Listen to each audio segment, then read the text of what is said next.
so nice to see everyone and their lovely smiley faces. Yay! I wish, again, we could be doing this in person, but this is better than nothing. We can still see each other. So thanks again for coming. So yeah, today is our first CFSP Advisory Council meeting of the year. And, we've had a lot happen in the last couple of days and the last couple of weeks, but hopefully, we will have a brighter 2021. All right, so just a couple of things today on the agenda, just a few. We'll get through it by 4:30. We'll make sure that everyone gets out on time. So for our agenda today, oh, and I totally forgot. I'm Yuki Yoida, and it's nice to see everyone. I forgot to introduce myself. Oh my gosh. All right, so welcome and introductions and check-ins. A lot's happened. I want to make sure that everyone is doing okay, and if not, we got you. Go through the working agreement again, just to set the tone, and Betsy will just kind of give us a report back about how the statewide Connecticut Family School Partnership is doing and all the different parts that are happening. And we will also have a presentation by one of the partners, AFCAMP, and they have also some parent voice that they would like to share with us, which is going to be wonderful. And one of the main parts for today is, we've been meeting together for how many times at this point? 3 times, 4 times, 3 times? And just wanted to get a sense from you guys about, let's take a look at our values or our mission and vision and see where we're at with our values collectively. What are we doing? What's happening? Do we still hold these things to be true for our work that we're doing? And we'll have a breakout session during that time as well for everyone to be able to discuss. And we will do some feedback in the end and share with you a couple different links, and then 4:30 we'll be out of here. So thanks again for being here. So let's see. So our first activity that I want to do is on this sheep scale from 1 to 9. How are you feeling today? And feel free to share the number of how you're feeling. And you can pick multiple if you want in the chat, and just a little bit about why you chose it. So for me, I feel like at this time in the afternoon, I'm feeling a little bit of number 5, but also just 9 also, because I'm excited to be here with you all. So go ahead, put things in the chat, tell me how you're doing, share with each other what's going on. Overwhelmed yet excited. Yes, Camille, I hear you. Oops, sorry, I'll go back to the sheeps. Feeling a bit frisky. What? Oh, we have a 3, because yeah, oof, yep, working and doing distance learning. I hear you.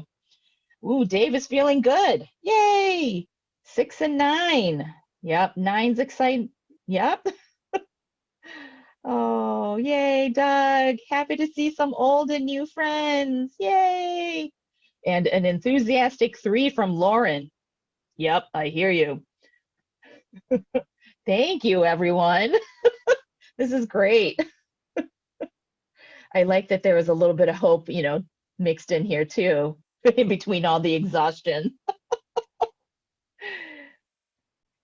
Oh my gosh, I know PLTI is starting for many communities. Thank you, everyone. I'm sure, we all play a different role in trying to get people to PLTI, and we have a lot of facilitators on our advisory council. This is great. Thank you. Oh, the sheep scale. There's lots of different scales that I can share with you in other meetings. So we can continue to use this. Thanks. It's nice to check in and really, I mean, in this virtual space, try to understand, where we're all coming from and take a breath. So thank you. All right. So our usual working agreements. I know we do this at every meeting, but I think it's just important to continue to, set the tone and, go through these agreements. So one is listen for understanding, speak from your experience and use those I statements, and step up, step back. If you are a talker usually, maybe for some sections, hold back a little bit, let others step into the speaking roles, and keep it here. I think through some of the rooms and the stories we hear from parents, we can walk away with the lessons, but not necessarily with like all the personal stuff. So keep it here, and make space for different views to be heard. I think we are pretty good at practicing that over the last however many years. And expect and accept questions. It's a whole process. There's never a clear-cut answer. And don't forget to use the ouch rule. I think this is the hardest one to use, but hopefully, as we continue to meet, you feel that this is a trusting space, that you can definitely use the ouch rule.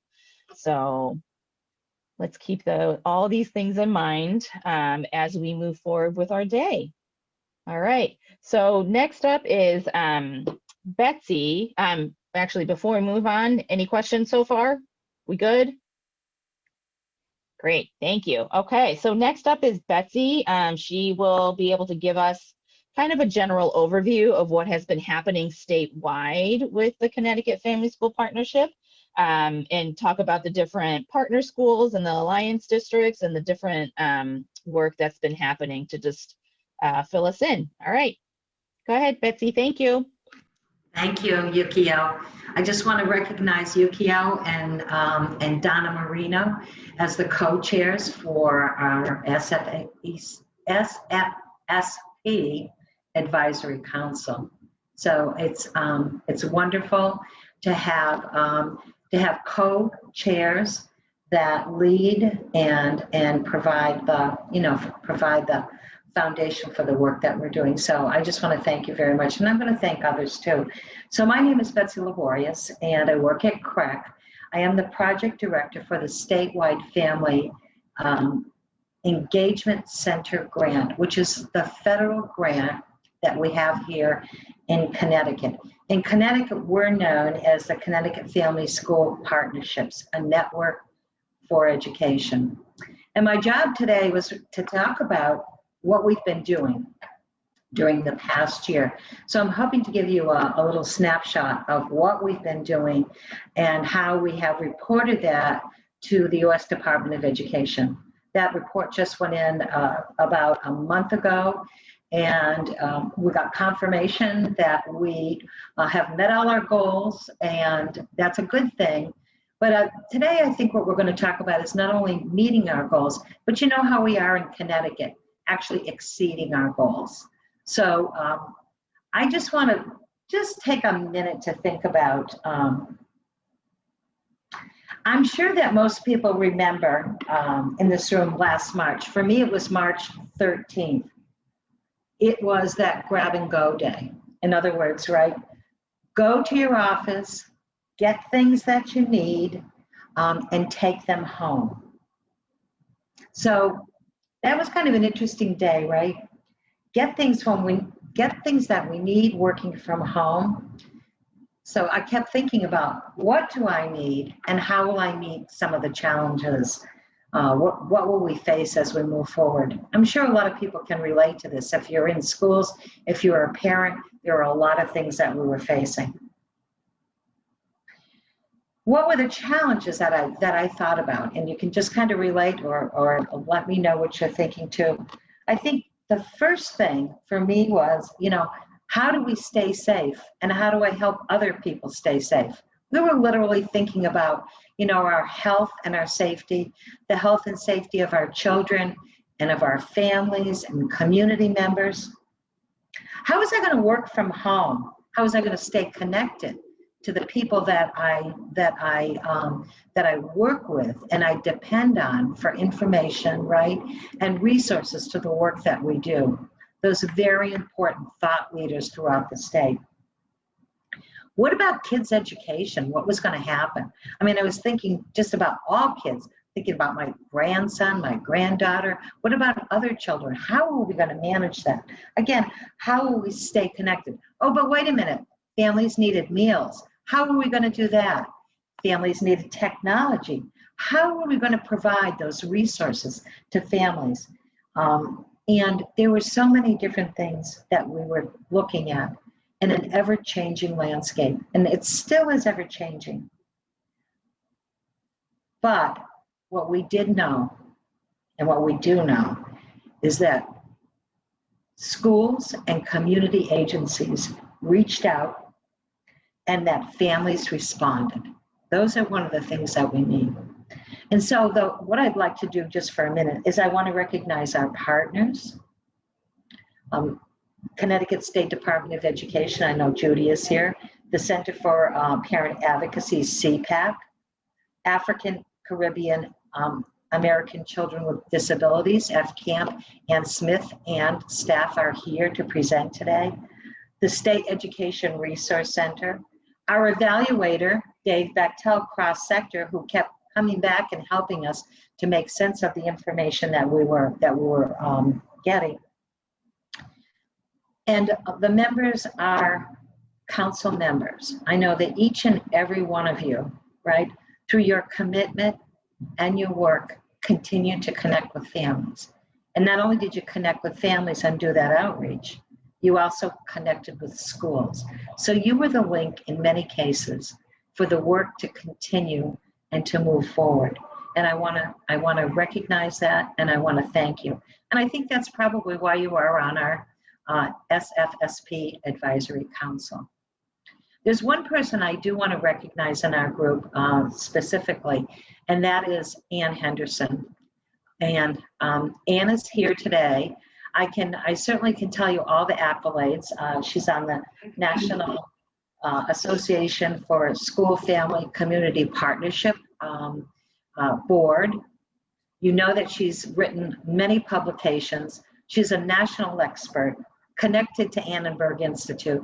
But I think the most important thing is that Ann has been our mentor, our coach here in Connecticut for a very long time. And so I just want to turn it over to Ann for a second and to recognize her for all the work. We are connected in a national way, Connecticut, because of Ann. Ann. Betsy, thank you. What a nice introduction. Although I have been working with so many of you for so long, you know me well, but it's really been one of the great honors of my life to work with all of you in Connecticut for so many years. It's been constant and consistent since, I think, 2007, which is the year that Beyond the Bake Sale, my book with Karen Mapp and Don Davies and Vivian Johnson, came out. And you all really embraced it in so many ways. It's been wonderful to work with you. And now for you to have snared a federal grant, one of only 13 in the country, to run a state family engagement center, we're at it again. And I'm just so pleased to be here with all of you today and doing what we're doing and thinking about how we can be more purposeful, more effective, more full of a sense of real mission for our work. Because I think, without getting political about it, the last 4 years have been hard for many of us, as we felt that many communities have been denigrated and pushed aside and blamed. And that's going to stop now, at least at the national level. And so the work that we do is so important to change those attitudes and practices out there and to make all our schools open, welcoming, inclusive, positive, life-affirming, child and family strengthening places that are joyful and that where people love to come together and work together. And of course, that's what we're doing today. We're coming together, we're working together despite the odds, despite having to do it remotely. And I'm so looking forward to the rest of the day and the rest of this project with all of you. Thank you. Thanks so much, Anne. What you're looking at now, what I'm hoping to do is give you a snapshot of what has happened in year 2, despite some of the challenging, as we talk about, challenging issues that we've been dealing with during the past year. The CFSP, this is kind of I love this because this is a word collage. And this word collage represents the various activities, outreach, and professional development that we have been offering in the state during the past year. So you can see that despite, again, some challenging situations, what also happened for us is that because of our connectedness with you and with others, we were able to provide professional development in a new way. We all had to learn new things. We had to learn how to do Zoom, and I'm still learning, as you know, how to perfect some of the technology, and we're still learning. But despite all that, just look at the stuff that I'm very proud of that we did for the last year. So if you know, our welcoming schools, we did adult ed training, we provided financial literacy training to adults in Wethersfield and other places in Windsor Locks. We had we provided a distance learning survey that I'll talk about, equity training, Friday Cafe after hours, because that is what was requested from the field, and we really wanted to respond to the field. We can go to the next slide. I want to keep within my time. The next slide, please. Thank you. So our accomplishments, and this is more specific in terms of what we're doing. We provided. Just going to look at my notes too. We worked with 50 school districts and 90, which represented 98 people who actually attended the trainings over the past year.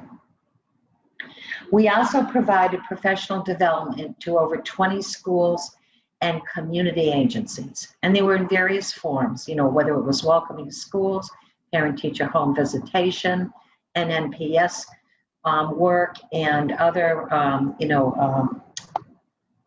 racial equity trainings. We tried to really kind of meet the needs of the district, and particularly what was happening at the time when we left in March, meeting those really challenging needs and actually helping maybe to give people those crisis situations, to kind of help with those crisis situations. That's where we were in March. But as I said, despite that, I have to say that what was offered was accepted and used in the coming years.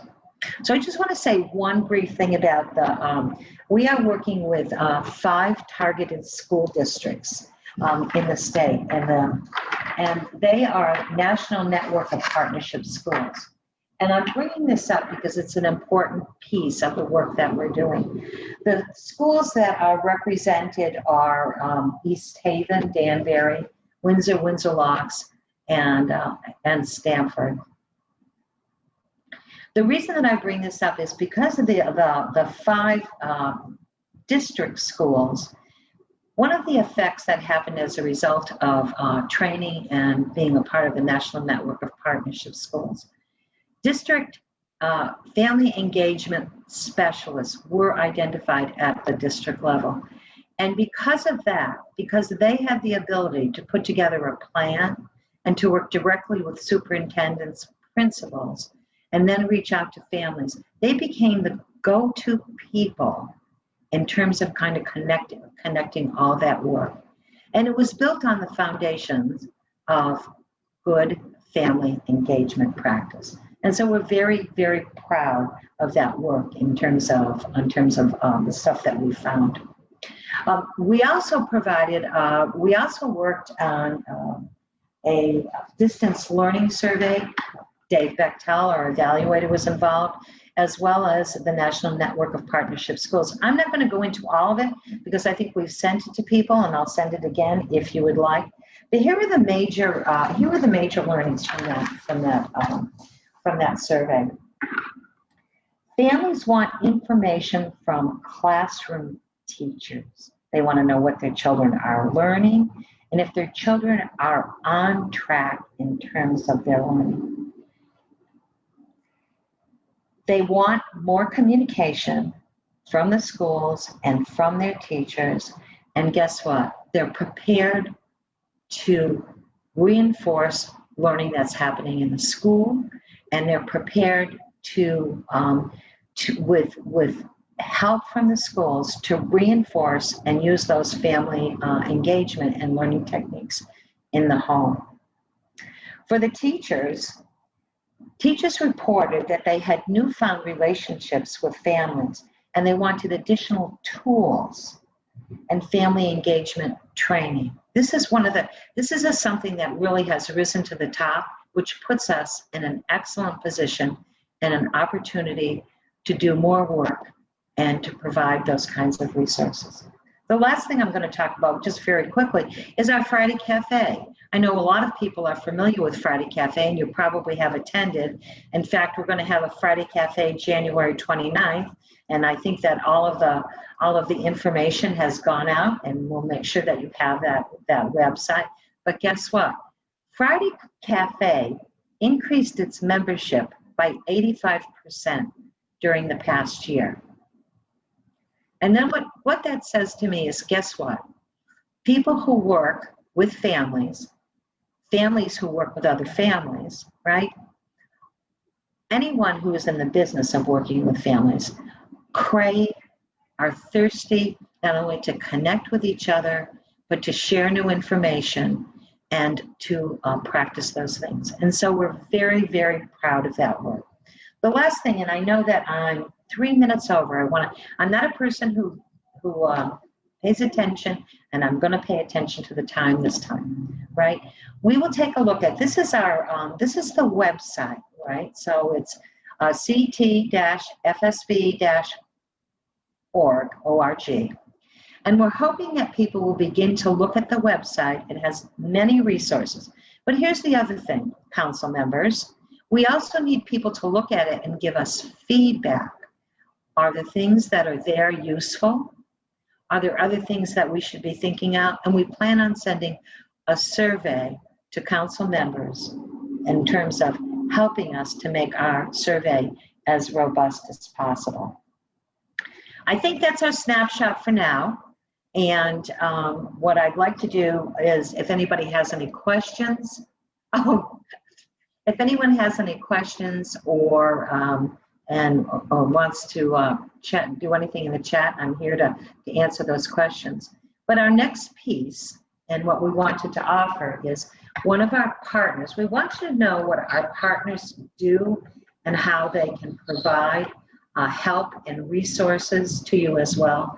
And so today we're very, very fortunate to have Ann Smith from F-Camp and Tammy Young from F-Camp to present the work that they do, not only their experience in working and reaching out to families with specific needs. F-Camp has been very much involved in working with families and children and young people who have been adjudicated, right? Really looking at families who are requiring services and working in partnership. Ann has been a passionate advocate for families. And so I'd like to turn it over to Ann Smith now. Thank you, Betsy, and good afternoon to everyone. I am excited to have this opportunity to come to our CFSP Advisory Council. As a partner, AFCAMP was at the table at the very outset when we were doing our grant application, and I can remember how we were envisioning that we would have a very robust and active CFSP Advisory Council. And so I'm just thrilled to be able to see how that has come into reality. And so I'm really happy to be here today. I want to share a little bit around our work. AFCAMP is an organization. We are celebrating our 20th anniversary this year. And we have been really excited about the opportunities that the Statewide Family Engagement Center grant has presented to us to really hone our focus on family engagement in a different way. We started out as an organization that truly promoted parent participation, parent input, and parent advocacy. And we started that work out in the field of special education. We learned a lot there, and that field has grown. One of the things that came out of the experiences as an organization that serves parents and families of children with disabilities is that you really have to be able to engage with the educators, with administrators, with providers. And out of that work on a national level came a model called Leading by Convening. And leading by convening is a way to bring families and stakeholders and decision makers together so that we can achieve sustainable change. And so we are now using that dual capacity model in Hartford Public Schools. So we are working and focusing our efforts on an alliance district.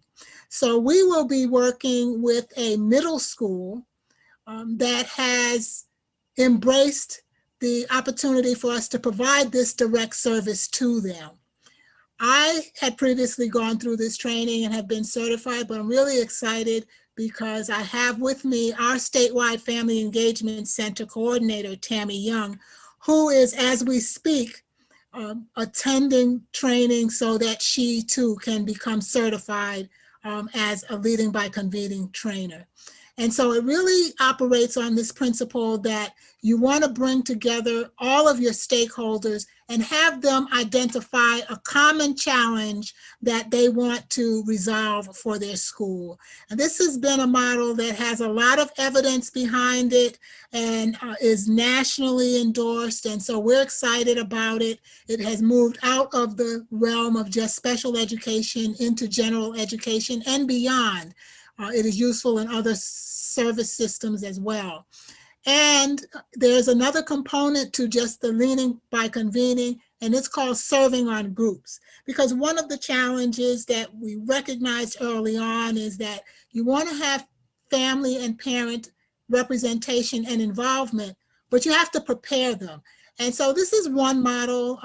We also in our history have done PEP training and of course PLTI and those. So there are different models to do it. This is a different model. We're trying it out in our Hartford Public School project under our CFSP. I'm going to share this time with Tammy. Tammy brings a number of different perspectives to the table that I think are more important even than what I might give you for background. And so Tammy will bring the perspective of a parent who several years ago did take training with AFCAMP and being a parent advocate. She is also a parent of a child with a disability.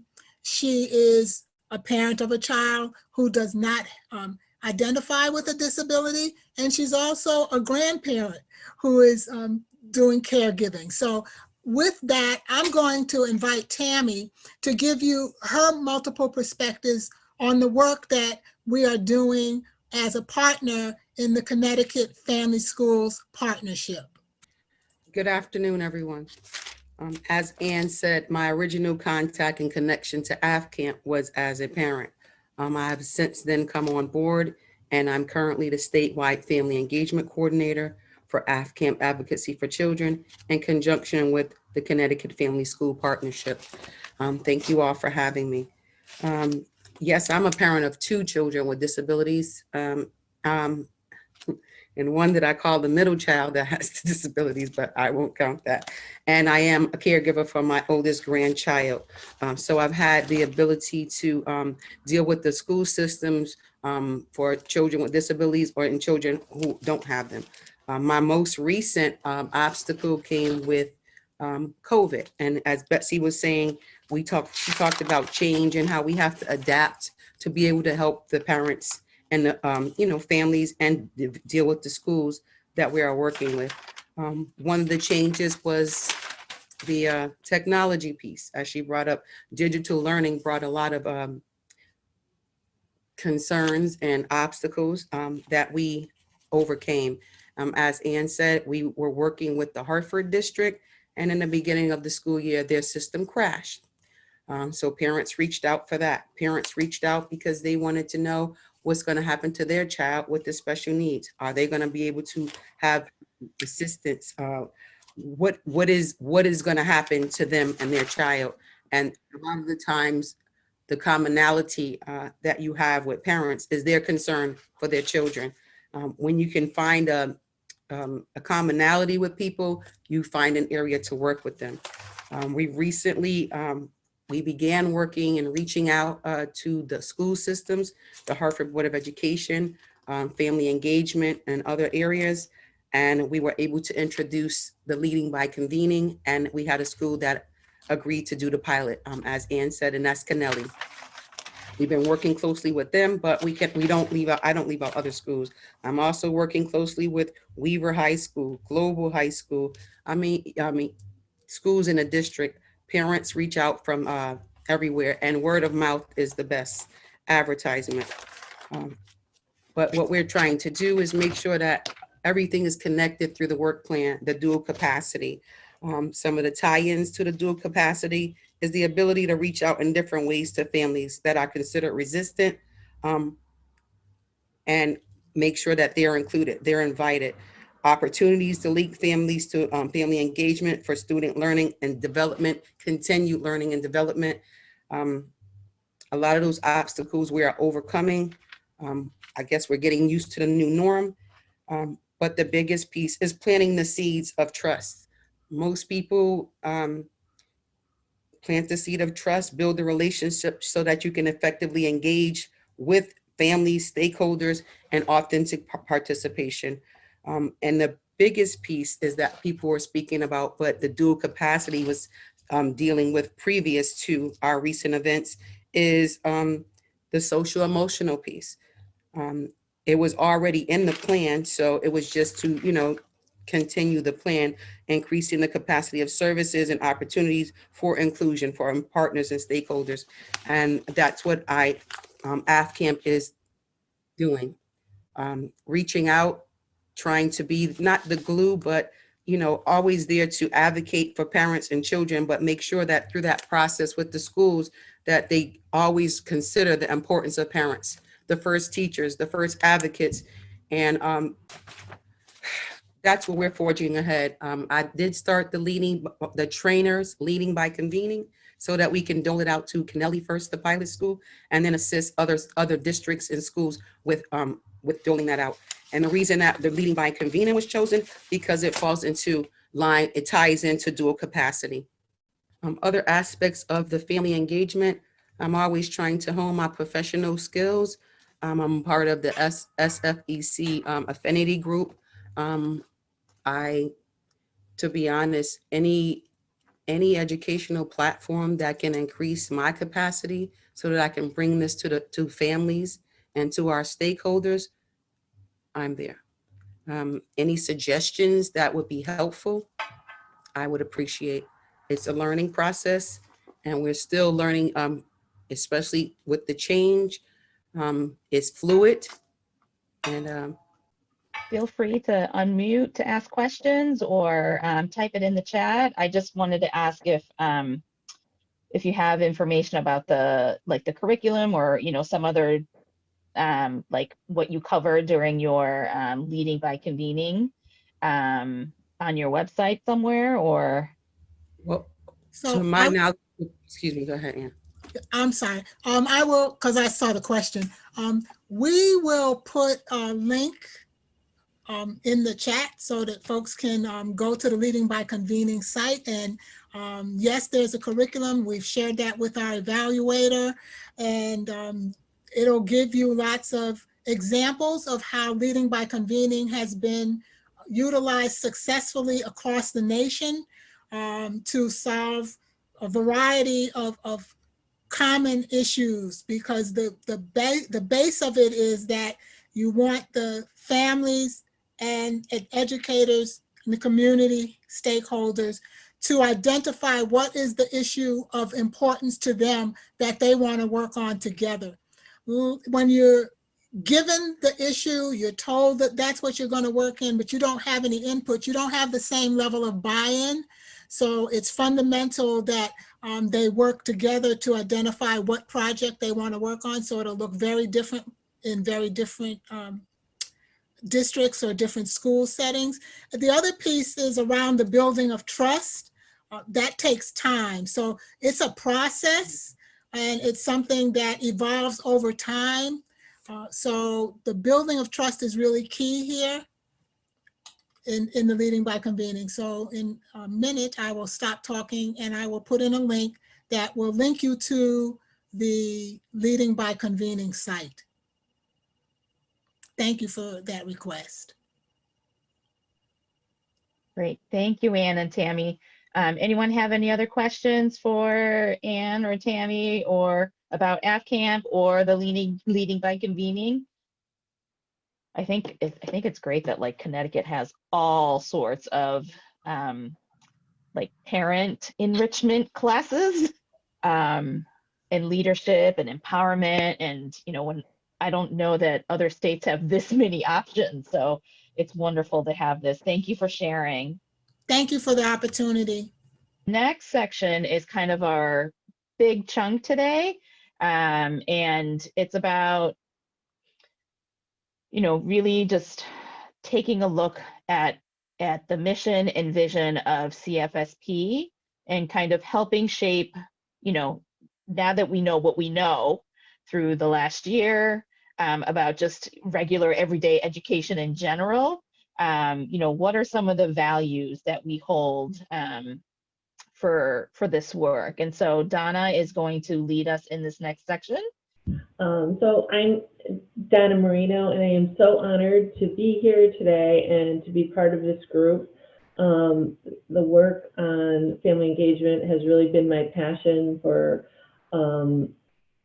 25 plus years. Of course, it started with my own child who was a special needs child, and I, at that time, took a class similar to parent leadership. It was offered by CERC. It was called Going for the Gold, and it helped me become a leading advocate for children. And so this has become part of me, and it's really my passion. And I'm honored to be part of this group and share this time with you today. So we're going to go back to that definition of family engagement that the state has adopted, that I feel like we are the ambassadors for this work, and for getting this definition out there, and for helping families as well as teachers and staff and parents to understand what family engagement really is. You know, 26 years ago when they hired me, family engagement was, can you get people to go to PTO, and can you get the retirees to volunteer in the schools? That's what they thought it was. So now, you know, we have a definition that's so much more robust and meaningful, and I think our job here today is to become the messengers for this definition, and to give this definition legs and make it happen, you know, all around our state. So family engagement is a full, equal, equitable partnership among families, educators, and community partners to promote children's learning and development from birth through college. And we are, once again, parents are our children's first educators. So this is a very robust definition, and I challenge you all to help everyone that you come in contact to understand that definition. So next slide. So with this work, we came up with a vision and a mission. So the goal of Connecticut Family School Partnerships is to improve students' social, emotional, and academic outcomes through strong family, school, and community partners. And I think it's really important that we, you know, when we talk with families, a lot of times they're talking with us about the academic outcomes. And during these times, since COVID, that emotional, social and emotional learning is also very, very crucial. So I'm glad this is part of our vision. And if we can flip to the mission, I think that's the next slide. So our vision is our big long-term thing. The mission is really closer to us. What are we doing right now? So we're building on the state's definition of family engagement, and we want to build a capacity not only of parents, but of staff, and we want to promote shared leadership between schools and families to develop comprehensive, and we also want to develop these comprehensive web-based hubs. So we want to be the central resource for parents and staff to come and look to us. What are those research-based practices? What are the best practices when it comes to family engagement? We want to be the hub for that. So that's also part of our mission. And when we're looking at that hub, we want to be the ambassadors for this work. We want to be the trusted messengers, and we want to get that word out there. So when we look at this vision and mission, sometimes I say, how can we put legs to it? How can we make it really work and not just something, a definition that's put on the shelf? How can we bring it to life? So we want to look at it even deeper and look at the values. So we want to take a look at values and see how that relates to our vision and mission. How do what we feel and what's important to us relate to this vision and mission as we move ahead as a team. So if we go to the next slide. So let's talk a little bit about how do the values of this group relate to the vision and mission. And so we have a basic definition of what our values. It's basic and fundamental beliefs that guide and motivate our attitudes and actions. They help us determine what is important to us individually.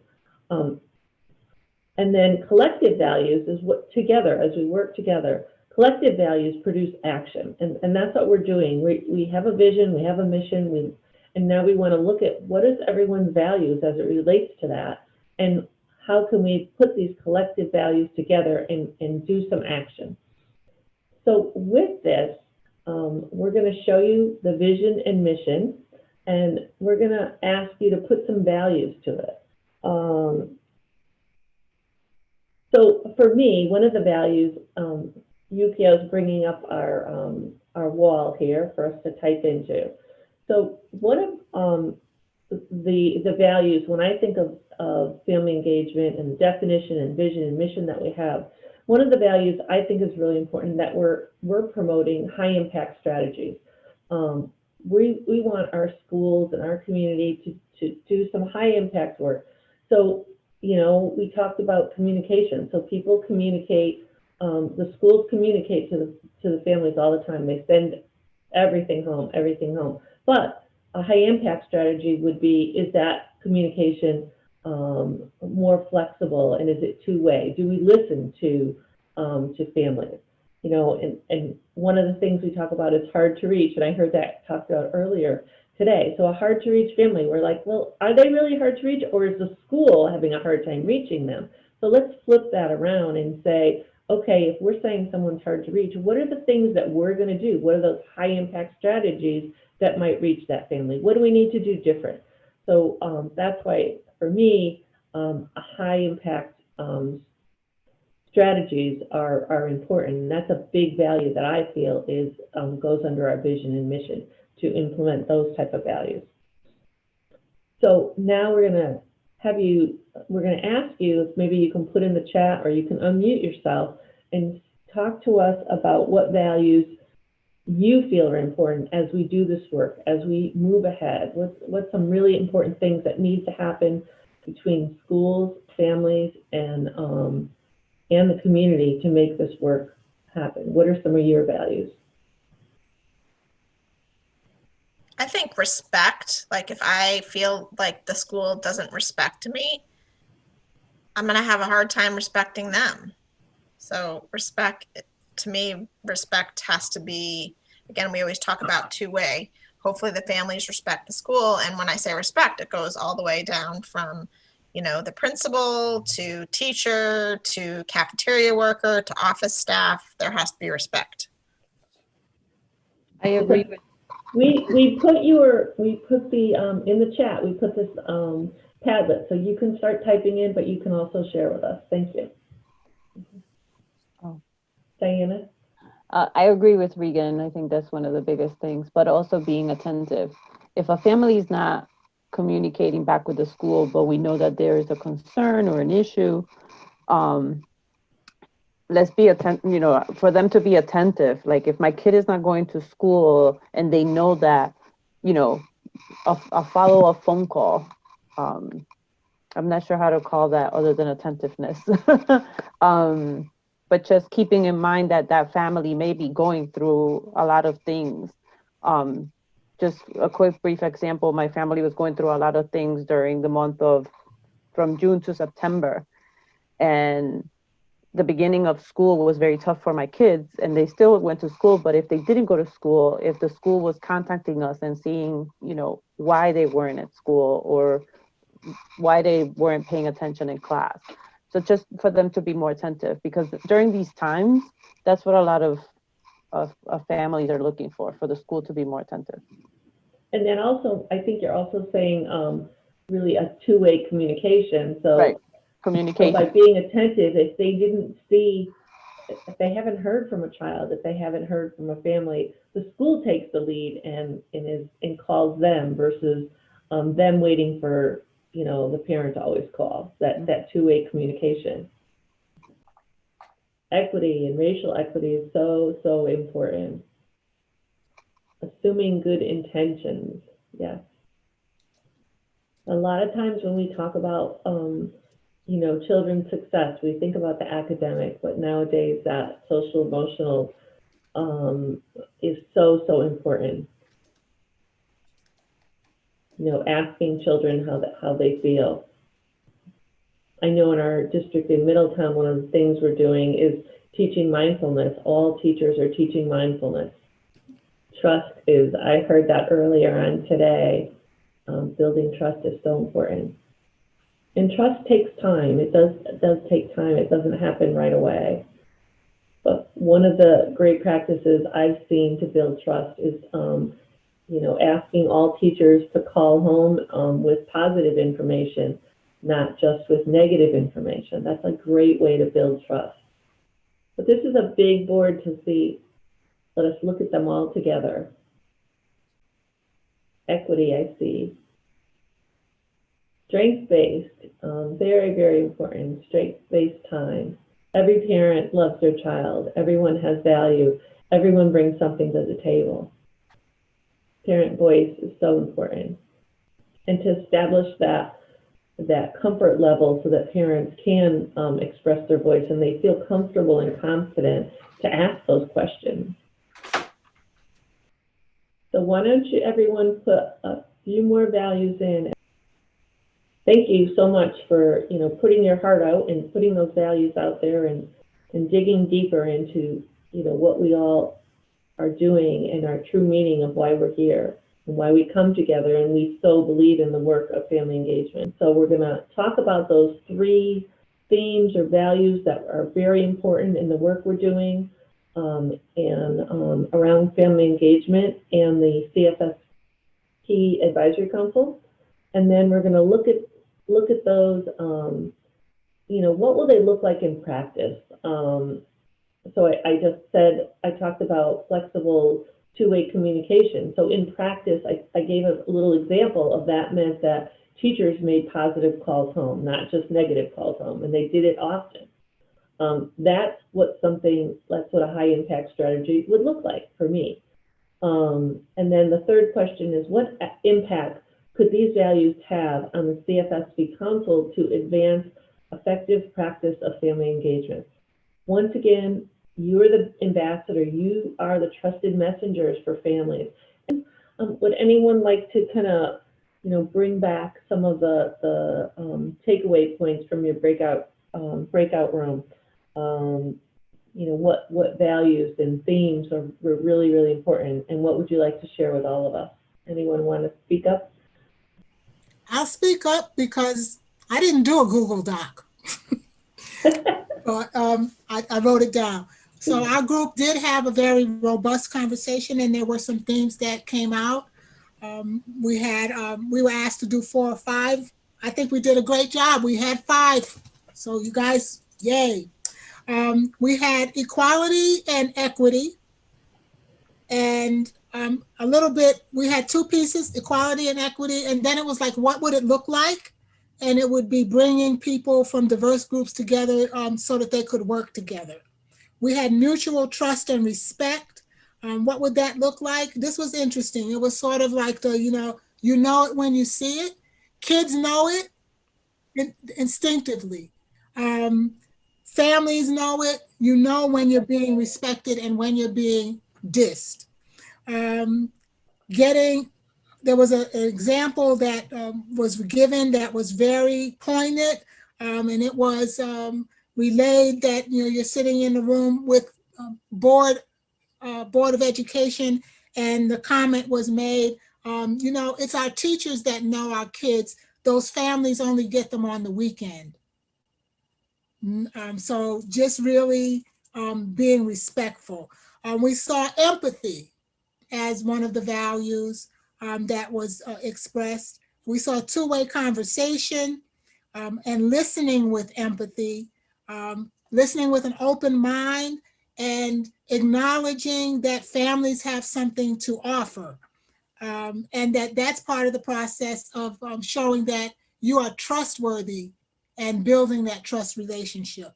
And then our number 5 was to build new understanding of families. And an example of that was around parent-teacher home visiting, which we will be hopeful to have an opportunity to hear about from one of our districts in CFSP that is actually trying that out, wasn't able to be with us today. And the concept of that there are big systems and there are small systems, and they have to learn to interact and work together. Schools are big systems, families are small systems. They have to learn to work together. Thank you, Anne. That was very, very insightful. Thank you so much. Does anyone else? I think some of the stuff about respect and how we get there, and is it trying to clarify what roles and be very specific about what our roles and expectations are from all our different stakeholders. I think one of the other things that we talked about is how are we going to work together in a way that is individualized for each of the families, because not all families are the same and run the same way. And thinking about, this piece of equity, right? Like you can't just give everyone the same step stool. We have to really think about, yes, maybe people need step stools, but is it one that has 2 steps? Is it one that has 5 steps? Is it, no steps? Like, I think it has to be really individualized. What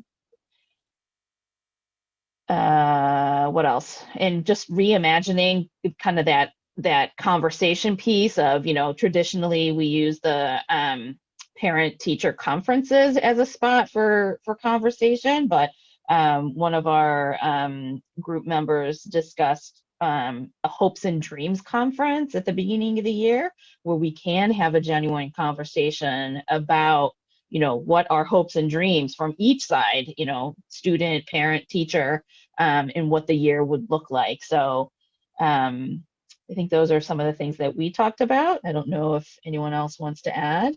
Most of the ways that compacts are now done aren't effective because it needs to be something that's developed with input from everybody and agreed to in a way that has a process that allows for open, honest communication?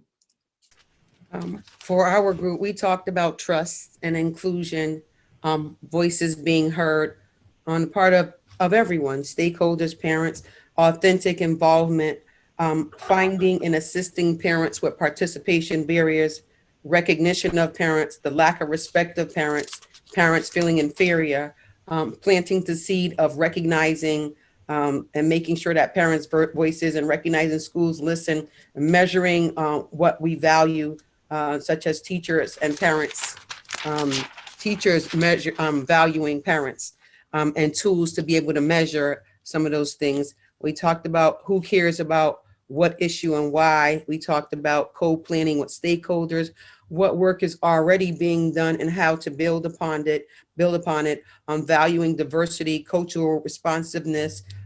Even you mentioned maybe a possible affinity group for specific things. And there was the last statement, and then we were cut off. We didn't just spew out these topics. We actually had conversation revolved around it.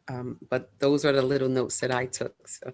No, I was just thinking that we have professional development and workshops for staff and teachers, and we have workshops for parents. But and so many great ideas come out of those, but do we actually measure the effectiveness of them? So what we care about, we measure, and how can that happen? How can we measure what changes in behavior parents have had or changes in behavior staff has had? I think that was something in the group I was in that was pretty impactful, and that, you know, maybe as a team, this is something that we can move ahead on. I do know that, you know, superintendents every year are asked to report on family engagement, but they just kind of give these generic statements. I've kind of seen them. And so maybe if we can be influential on that question, or that accountability that school districts have, you know, it's not a gotcha or an ouch. It's just a matter of moving everyone to a higher level of practice of family engagement. Can I add something to that? I think that also providing staff and parents to be part of professional development together at the same time, because I think sometimes parents don't see teacher perspective and teachers don't see parent perspective. So we have a place where people can share their experiences and their views. I think we help also bridge that gap, right, of understanding.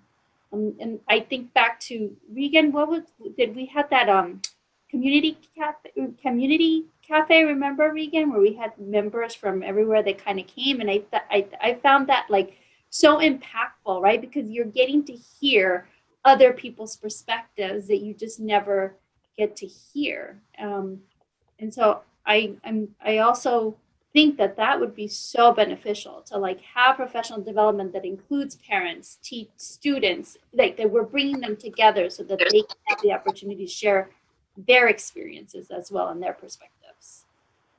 I really echo that, because we have found in a lot of the work that we've done in family centers that when we bring staff and parents together, and students, you could bring, if the students are old enough as well, and we do joint conversations around things or issues or things people want to work on, that does so much to build relationships between the people and to have them begin to see each other as partners and co-designers in the work. So, you know, I think there should be much more of that co-designing. And I think our time is starting to wrap up.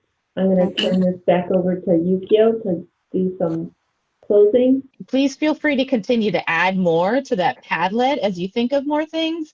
I think just hearing from other people and experiences, you know, kind of sparks a light bulb in what else you want to see. So continue to add. And please please visit the website, the ct-fsp.org, and take a look at some of the information on there. And as always, email Betsy if you have other questions. Please continue to email each other. keep in touch between meetings, email Betsy with anything. That's what she said. Please take a look at our website. I think that's an important piece of, again, building it to be a hub. We talked about this before for family engagement. So we're continuing to collect, but what we need is your input as well. And so I want to thank CREC staff. That would be Francisco Baez and Laudemar and Mary Lou Malloy for helping to really put things together. Yukio and Donna, and there were others, Octavia and Rachel. There were, and Anne. So please know that your input is important. We value it. And if there are other if there's suggestions, again, that two-way communication, if there are suggestions for other ways or other things that you think are important, we're all ears. We want your input. So I think, again, thank you so much, and stay safe.